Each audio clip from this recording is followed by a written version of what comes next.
Kind of prophetic that on the night that we have Steve Novak on the pregame show talking about the evolution of the three in the NBA, it was the three that determined the outcome tonight. As Milwaukee hits an incredible number from three. They go 23 of 38. That's 60% from downtown, while the Knicks make 7 threes. That's a differential the wrong way for the Knicks of 48 points. What's even more amazing about all this, the Knicks come into this game as the best defensive team in the league, giving up about 105 points per ball game, and in this one they give up 146 points in the loss. So the Knicks are out of the in-season tournament. Milwaukee will now go on to play Indiana in the semis in Las Vegas on Thursday. Giannis tonight for the Bucks, leading the way with 35 points. Dominant, going to the basket. You watch him up close, and this is what he is so effective at. Just going downhill and so difficult to stop. 15 of 22, 10 assists, and 8 rebounds. In many ways, the offense goes through him.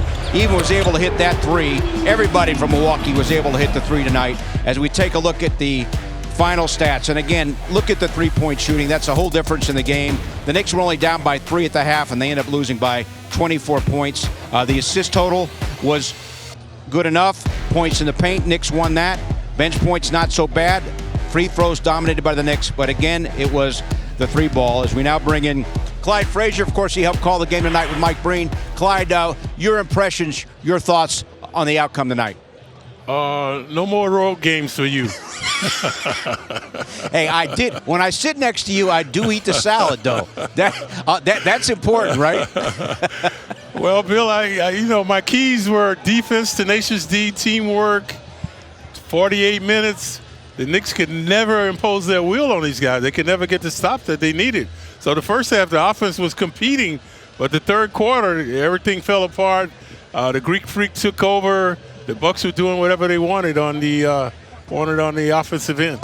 Clyde, what's your impression? And we've been emphasizing when we came out at the half, we talked about the differential from downtown and the numbers startling for the total for the game in terms of how effective. Again, Milwaukee is 60% in this game from downtown. Yeah, that shows you that the Knicks never had that intensity, that grit that we've become accustomed to.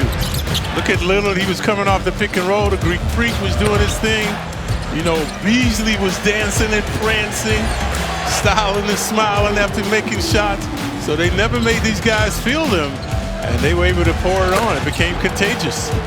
Most important question of the night. You going to allow me to sit next to you on the plane ride back? Oh, yeah, we'll talk about it, try to figure it out. All right, Clyde. As always, we appreciate it, and we look ahead for the Knicks now. So they lose this game, which means they will now be at Boston on Friday. Pre-game at 7, game at 7:30. You can stream our coverage on MSG Plus as well with an eligible TV subscription. So you look at the in-season tournament here. The Knicks will end up playing the Bucks 5 times, and as we say hello to Monica McNutt here, good hustle getting down here on the postgame show, they're going to play the Celtics 5 times as well. Not hustle for you, Peter. I know. And you can't have my seat on the plane either, so don't even ask. Listen, the one silver lining on tonight's outcome, and I think we heard Coach Tom Thibodeau talk about it, as well as Julius Randle, and even, Julius, and we had Josh Hart available after shoot around today. The one silver lining is that's a team that represents a standard in the league, right? Nobody, especially not a Tom Thibodeau team, is going to allow you to shoot 63% from the field, from the three-point line, and be proud of that. But the one silver lining is that that is a team that represents a standard. And so you can see very clearly where you need to grow and be better. There's not a ton of room for error in terms of the offense when it comes to the New York Knicks, but the way they came out in that third quarter, I told you that my key was the last 4 minutes of the ball game. It should have been the first 4 minutes of the second half, because that was essentially the ball game, and the lead only ballooned from there. On the plus side for the Knicks, Monica, Julius Randle was absolutely dominant. He had 25 in the first half.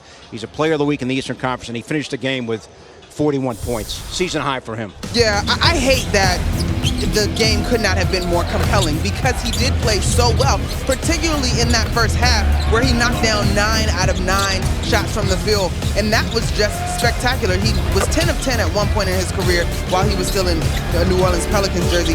But in that second half, even for all that he's able to do, in the second half it became very, very apparent that it is just too difficult for the New York Knicks to score. Even though at points he seemed to take some things personally in terms of wanting to go right at at Giannis Antetokounmpo, which I understand, but those baskets just take so much energy out of you. It's hard to sustain a run that this team needed to come back from down 16 at one point in this game. I wonder when the coaching staff looks at this game, they're going to say, you know, it's an outlier. I mean, how often are you going to take on a team that's going to go 23 of 38 from three? I mean, Monica, that's crazy. Well, I can think to myself, Pito, of that 23, I got to give them almost at least 7, if not a full 10 that were essentially open. And so then you do have to ask the question, what was happening with our rotations that the corner shots in particular, not just Beasley, but Middleton was hitting from the corner. A.J. Green came off the bench and hit 3 out of nowhere, like Marjon Beauchamp, who hit 3 last time this team was here and these two teams met. So I think you do have to look at your rotations a little bit more. But the other thing, Pito, we talked about this honestly in the pregame show. The combination of Giannis Antetokounmpo and Damian Lillard is going to command a level of attention that creates open shots on the floor. And so I think there's a much better effort in the Knicks defensively and offensively. But I think the puzzle of how to slow that pick and roll and not give up open shots is something that the other 29 teams in the league are also trying to figure out. 28 teams in the league are also trying to figure out. You mentioned Dame, and I haven't yet. He was fantastic at 28 points. So you got Giannis with 35. You got Dame with 28. Knicks knocked out of the in-season tournament.